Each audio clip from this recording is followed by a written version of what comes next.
The massive alien fleet hung in space like a dark cloud of death. Their ships numbered in the thousands, each one bigger than Earth's largest warships. The Dominion Empire had conquered 100 worlds before reaching humanity's doorstep. Commander James stood on the bridge of humanity's flagship, the UES Victory. His weathered face showed no emotion as he watched the enemy formations on the main screen. Around him, his crew worked quietly at their stations. They all knew the odds. Humanity had only 300 ships against the enemy's 3,000. The alien leader, Lord Kron, appeared on the communication screen. His reptilian features twisted into what might have been a smile. "Humans," he said in broken English, "you have fought well for such a young species. But this ends today. Surrender now, and we will make you servants instead of corpses." James looked at his first officer, Lieutenant Maria. She gave him a small nod. They had discussed this moment many times. "Lord Kron," James replied calmly, "humanity has a saying. It's not the size of the dog in the fight, but the size of the fight in the dog." The alien leader's eyes narrowed. "Your primitive sayings mean nothing. You have 1 hour to surrender." The screen went dark. James turned to his crew. "Send the signal to all ships. Operation Trojan Horse is a go." Across the human fleet, every captain received the same message. They had trained for this moment for 2 years, ever since humanity first learned of the Dominion's approach. While the aliens had been conquering their way across the galaxy, humans had been preparing something special. The Dominion had studied humanity's military history. They knew about human tactics, their weapons, their ships, but they had made one crucial mistake. They had only studied humanity's wars. They hadn't studied humanity's peace. Deep in the cargo holds of every human ship, engineers made final checks on devices that looked nothing like weapons. These were modified terraforming units, mining equipment, and agricultural machines. Tools of creation, not destruction. The aliens would never scan for these as threats. Captain Robert of the UES Hope looked at his special cargo. His ship carried 50 modified mining drones, each one reprogrammed with a very specific task. His engineer, Tom, gave him a thumbs up. "All drones ready, Captain." They'll never see it coming. On the alien command ship, Lord Kron studied the human fleet with contempt. His tactical officer approached. "My lord, the humans show no sign of powering weapons or raising shields." "Fools," Kron muttered. "They know they cannot win, yet they refuse to surrender. Begin the attack formation." The Dominion fleet moved forward like a perfectly orchestrated symphony of destruction. Their plasma cannons glowed with deadly energy. Their missile bays opened, revealing thousands of warheads. This was the same formation that had destroyed the mighty Centauri Federation and the ancient Vegan Republic. But the humans did something unexpected. Instead of forming battle lines, they scattered. Their ships moved in seemingly random directions, some even flying toward the alien fleet with their weapons powered down. Lord Kron laughed. "They panic like frightened animals. This will be even easier than expected." His science officer frowned at his console. "My lord, I'm detecting unusual energy signatures from the human ships. Not weapons, but I cannot identify them." "It matters." "Not," Kron declared. "Fire at will." The space between the fleets erupted in violence. Alien weapons fired, and several human ships exploded in brilliant flashes. But the rest kept moving, kept scattering. Some released their cargo, hundreds of small objects that looked like debris or escape pods. Commander James watched as the trap began to close. The aliens were so focused on destroying ships that they didn't notice the small devices spreading throughout their formation. Mining drones, agricultural units, construction robots, all harmless in their original purpose, but modified for something the galaxy had never seen before. 10 minutes until activation, Maria reported. James nodded. More human ships died, but their sacrifice was not in vain. Each destroyed vessel released more of the special cargo, adding to the growing cloud of devices surrounding the alien fleet. The first phase was complete. Now came the part no one would expect. Lord Kron watched with satisfaction as another human ship exploded under his fleet's bombardment. Already, 50 Earth vessels had been destroyed, their debris floating like monuments to the Dominion's superiority. Yet something bothered him.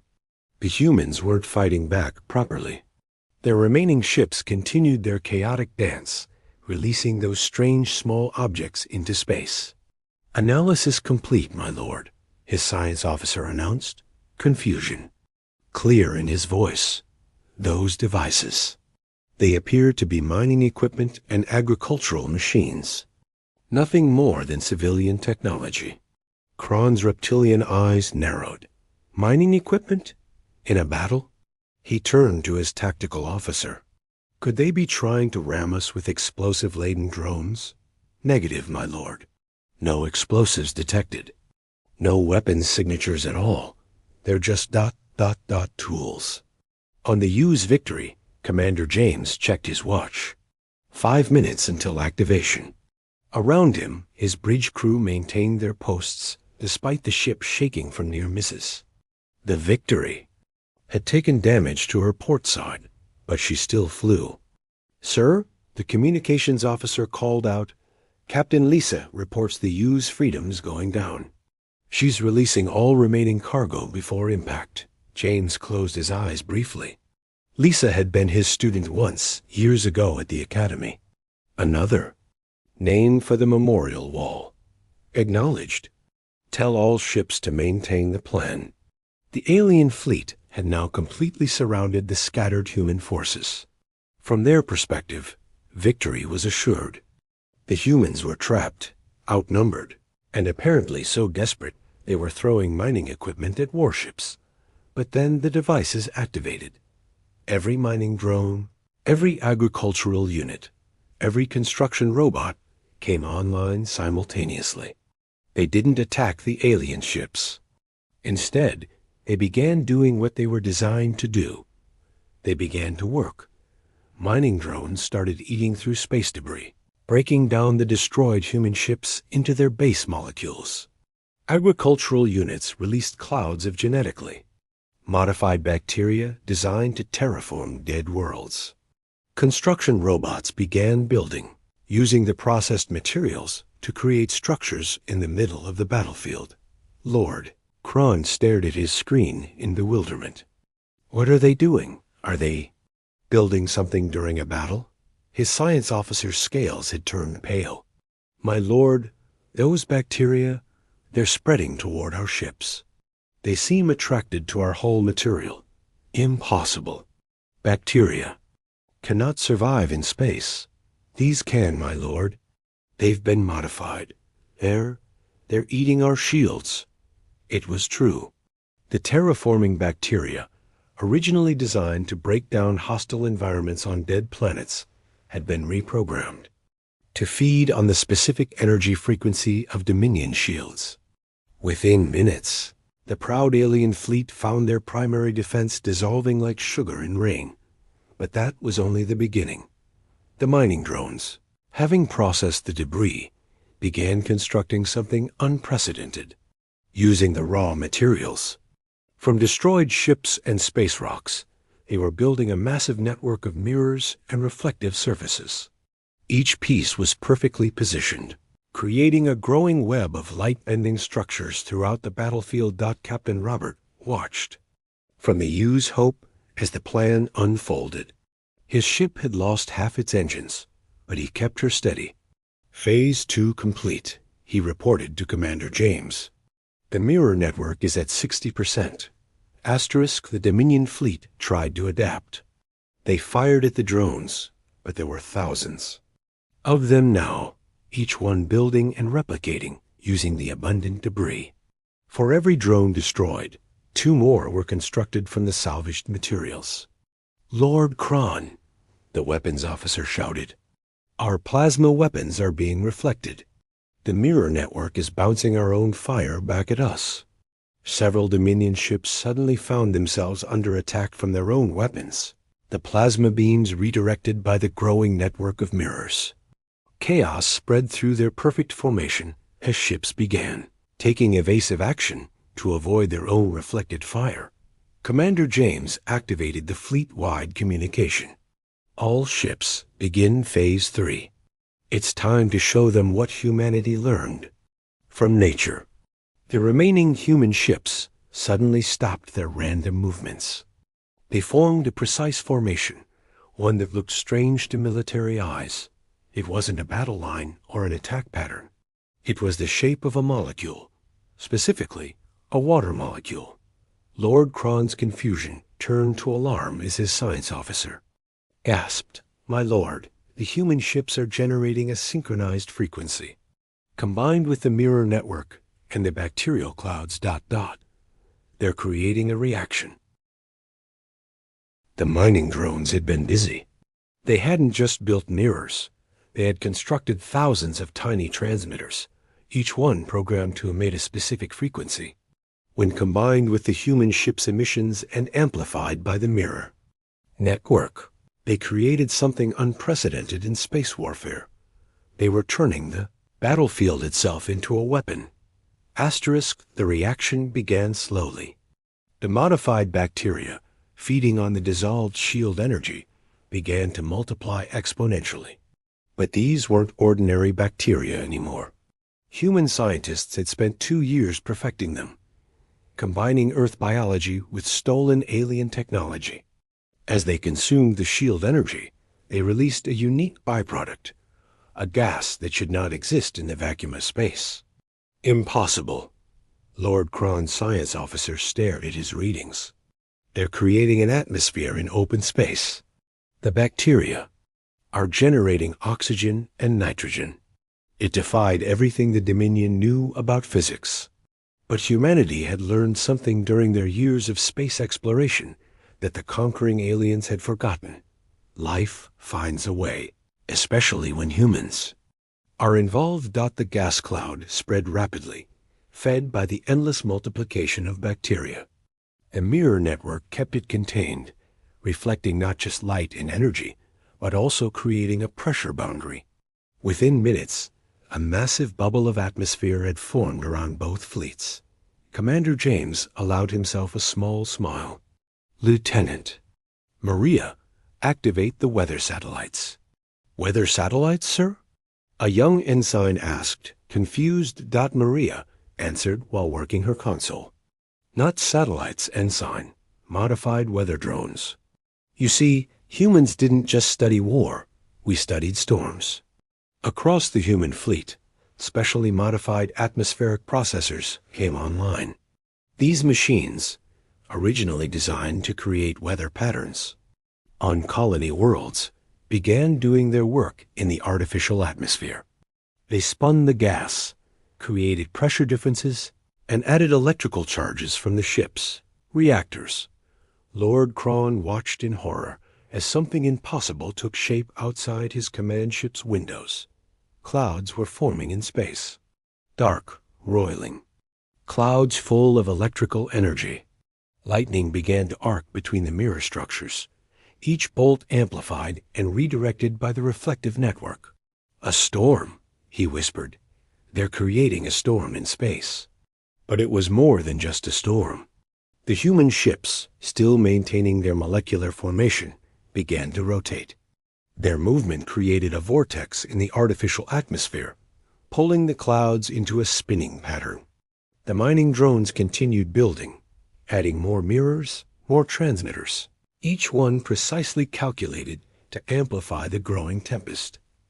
On the U's Hope, Captain Robert watched his instruments carefully. "Storm cell is at critical mass, Commander. Ready for final phase." The Dominion fleet was in chaos. Their ships, designed for the vacuum of space, weren't prepared for atmospheric pressure, wind resistance, or electrical storms. Several smaller vessels were already spinning out of control, caught in the artificial hurricane's growing strength. "Fire all weapons," Lord Kron commanded. "Destroy their ships before this gets worse." But it was too late. The storm had become self-sustaining. The bacterial clouds fed it, the mirror network contained and amplified it, and the human ship's formation kept it rotating. Plasma weapons fired into the storm were absorbed, their energy only making it stronger. Missiles were thrown off course by winds that shouldn't exist. Commander James opened a channel to the Dominion fleet. "Lord Kron, you studied our wars, but not our peace. You learned about our weapons, but not our tools. Humanity's greatest strength was never our ability to destroy, but our ability to create." Lightning struck the Dominion command ship, the electrical discharge overloading systems that had no protection against such attacks. Why would they? Lightning doesn't exist in space. Until humans decided it should. The storm grew stronger. The human ships, protected by their position at the storm's eye and their specially modified hulls, weathered it easily. They had prepared for this. The Dominion fleet, caught in the storm wall, was being torn apart by forces they never imagined facing in space. "My lord," the navigation officer cried out, "the storm is creating gravity wells. Multiple ships report they cannot escape." The pull, it was true. The massive rotating atmosphere, combined with the debris and energy being thrown around, had created localized gravity distortions. Dominion ships found themselves pulled together, crashing into each other in the chaotic winds. Captain Robert reported to Commander James. 90% of their fleet is trapped in the storm wall. Should we proceed with final activation? James looked at the tactical display. The mighty Dominion armada, which had conquered 100 worlds, was being destroyed by a thunderstorm. In space, but they needed to be sure. Not yet, he decided. Let's give them one more chance to surrender. He opened a communication channel, though the storm's interference made it crackly. "Lord Kron, surrender now. You've lost. Don't make us finish this." Through the static, Kron's voice came back, defiant despite everything. "The Dominion never surrenders to primitives." James sighed. "Some species never learned. Very well. All ships initiate final protocol. Show them what humanity learned from the smallest things in nature." The human fleet began to pulse in unison, their reactors synchronizing to a specific frequency. The storm was about to become something else entirely. The pulsing from the human ships wasn't random. It matched the resonance frequency of water molecules, a discovery humanity had made while trying to purify water in space. But now, instead of purifying water, they were doing something far more ambitious. The storm clouds, full of oxygen and nitrogen from the modified bacteria, began to change. The synchronized pulses from the human ships caused the gas molecules to align, to dance in patterns that nature never intended. The mining drones, still building and rebuilding throughout the storm, had been constructing more than mirrors. They had built billions of tiny resonance amplifiers, each one no bigger than a grain of sand. Lord Kron's science officer watched his instruments with growing terror. "My lord, the molecular structure of the atmosphere is changing. The humans are. They're turning the air solid." It wasn't exactly solid, but something unprecedented, a state of matter that existed between gas and plasma, held together by synchronized energy fields and molecular manipulation. The storm clouds began to crystallize, forming massive structures of frozen energy that still crackled with lightning. The Dominion ships trapped in the storm found themselves encased in these crystal formations, not destroyed, but imprisoned in cages of solidified atmosphere. Their weapons couldn't fire through the crystal walls. Their engines couldn't break free from the molecular bonds. Commander James watched as ship after ship was captured. Status. Report. 2,000 enemy vessels contained, Maria reported. 800 destroyed or disabled. Only their command ship and escort fleet remained mobile. The command ship had managed to stay in a pocket of normal space, protected by Lord Cron's personal guard fleet of 200 vessels. But they were surrounded by the storm, trapped in an ever-shrinking bubble of safety. Humans.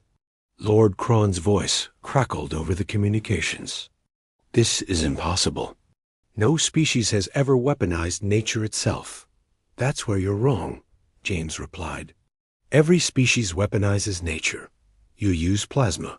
That's just superheated gas. You use antimatter. That's just negative particles. The difference is, humans didn't just learn to use nature as a weapon. We learned to make nature our ally. To demonstrate his point, James nodded to his crew. The human ships changed their formation, shifting from a water molecule to something more complex, the double helix of DNA. The storm responded immediately, the crystallized atmosphere beginning to grow, to replicate like a living organism. Bacterial clouds had evolved during the battle, fed by the energy and materials around them. They were no longer just breaking down shields. They were learning, adapting, becoming something new. The combination of human direction, artificial evolution, and the storm's energy had created the first truly living weapon. Captain Robert watched in awe as tendrils of crystallized atmosphere reached out like fingers, gently but firmly grasping. Dominion ships. It's almost beautiful, he murmured. Beautiful and terrible, his first officer David replied. Like humanity itself, Lord Cron made a desperate decision. All remaining ships, overload your cores. If we cannot win, we will. Take them with us. 200 Dominion ships began to glow as their antimatter cores went critical. Each one would explode with the force of a small star, enough to destroy everything within 1,000,000 kilometers. But the humans had anticipated this too. Activate the harvest protocol, James commanded. The mining drones, those simple tools that had started everything, surrounded the overloading ships. But instead of trying to stop the explosions, they began to feed on them. The drones had been designed to harvest energy from stars for deep space mining. An antimatter explosion was just another energy source to them. As the first Dominion ship exploded, the drones absorbed the energy, channeled it through the mirror network, and fed it back into the storm. The explosion that should have destroyed everything instead made the storm stronger, the crystallized atmosphere harder, the living weapon more alive. One by one, the Dominion ships detonated, and each explosion was harvested, contained, transformed. The storm grew to encompass a volume larger than Earth's moon, a swirling sphere of controlled chaos that danced to humanity's tune. Lord Cron stood on his bridge, watching his fleet's final gambit fail. His tactical officer turned to him. My lord, we have no options left. The humans have. They've turned our strength against us. Through the view screen, Cron could see the human ships, still in formation, still pulsing with that synchronizing rhythm. They hadn't fired a single traditional weapon. They had won the battle using mining equipment, farming bacteria, and weather machines. How? He asked the universe. How did we lose to a species that fought us with tools instead of weapons? Commander. James opened a final communication to the Dominion leader. Lord Cron, I'll tell you how. You came to conquer. We came to survive. There's a difference. Lord Cron stood silent for a long moment, his reptilian eyes fixed on the impossible storm that had devoured his fleet. 3,000 ships, a pride of the Dominion Empire, reduced to prisoners in cages of crystallized atmosphere or scattered debris feeding an ever-growing tempest. His own command ship shuddered as tendrils of the living storm gently probed its hull, not attacking, but simply waiting. Lord Cron, Commander James's voice came through the communication system, calm and steady. You have two choices. Surrender, and we'll release your ships once you agree to leave human space forever, or continue to resist and watch as the storm consumes your command ship piece by piece. The alien commander's pride warred with his survival instinct. The Dominion had never surrendered in its 1,000-year history of conquest. But then again, they had never faced an enemy that turned the battlefield itself into a living weapon. "You don't understand," Kron finally spoke. "The Dominion doesn't just conquer for resources or territory. We conquer because it's our nature. It's what we are." "And that's why you lost," Maria interjected from her station. "You never evolved. Beyond conquest, humans did. We learned that the greatest strength isn't in destroying, but in adapting, creating, and transforming." To emphasize the point, the human fleet changed formation again. This time, they formed the pattern of a tree, roots, trunk, and branches spreading out.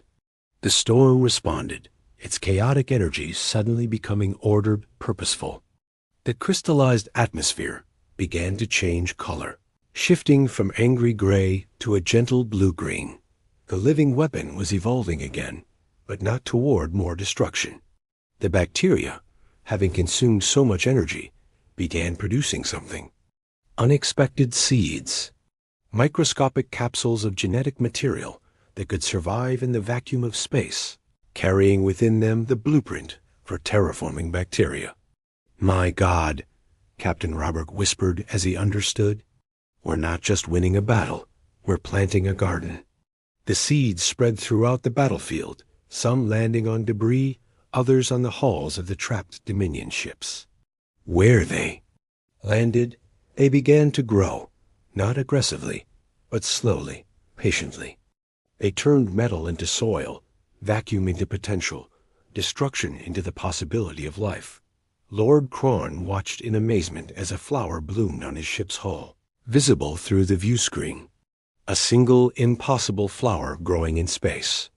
Fed by the energy of the storm and protected by the crystallized atmosphere. It was beautiful. It was impossible. It was human. "This is what you never understood about humanity," Commander James said softly. "We don't just adapt to our environment. We transform it. We take the impossible and make it possible. We look at the vacuum of space and see not emptiness, but opportunity." The storm was calming now, its violent energy spent. But it didn't dissipate. Instead, it settled into a stable pattern, creating a permanent bubble of atmosphere in space. Within this bubble, the seeds continued to grow, turning the battlefield into something unprecedented, a garden in the void. "If we surrender," Lord Kron asked quietly, "what happens to my people?" "You go home," James replied. "You tell your empire that humanity doesn't conquer. We create. We build. We grow. And if anyone threatens us again, we'll turn their entire fleet into fertilizer for our space gardens." The threat was clear, but so was the offer of mercy. The Dominion could leave, alive and free, or stay and become permanent additions to humanity's new ecosystem. Lord Kron looked at his bridge crew, saw the defeat in their eyes, but also something else, wonder. They had witnessed the impossible.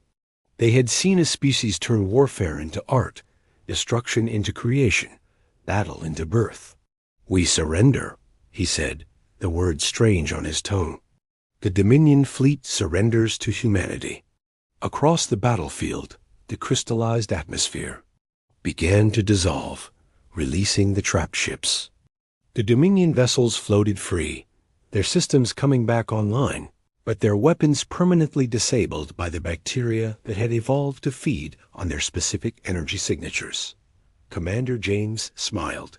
"All ships, stand down. Begin rescue. Operations for damaged vessels, both human and Dominion." "Sir?" Maria looked surprised. "We're helping them?" "Of course," James replied. "They're not enemies anymore. They're witnesses. They'll go back and tell the galaxy what happened here. How humanity won its first major interstellar battle without firing a single traditional weapon. As the Dominion fleet limped away toward the jump point that would take them home, they left behind a transformed battlefield. Where once there had been empty space, now there was a sphere of life, a tiny ecosystem floating in the void, proof that humanity had chosen creation over destruction. Captain Roberts' damaged ship drifted past the space garden, and he saw something that made him smile. The flowers were spreading, using the debris as anchors, creating a memorial of beauty where death had nearly reigned. Commander James stood on his bridge, looking at the tactical display showing the retreating Dominion fleet. "Let them go," he ordered, "and let the galaxy know humanity is here, and we bring life with us." The battle was over. Humanity had won not through superior firepower or numbers, but through imagination, creativity, and the audacity to transform the very nature of warfare itself. They had turned tools into weapons, weapons into gardens, and enemies into witnesses of a new way of war. In the end, no one had expected humanity's move, because no one had expected humanity to choose life over death, creation over destruction, growth over conquest. But that was humanity's greatest strength, the ability to surprise, to adapt, and to find hope even in the darkest void of space. The space garden continued to grow, a green and blue jewel in the darkness, a monument to humanity's unexpected victory, and a warning to any who would threaten Earth. Humans don't just fight wars. They transform them into something beautiful. And somewhere in the retreating Dominion fleet, Lord Kron looked back at the impossible garden and understood that the galaxy would never be the same. Humanity had changed the rules of the game forever. Asterisk.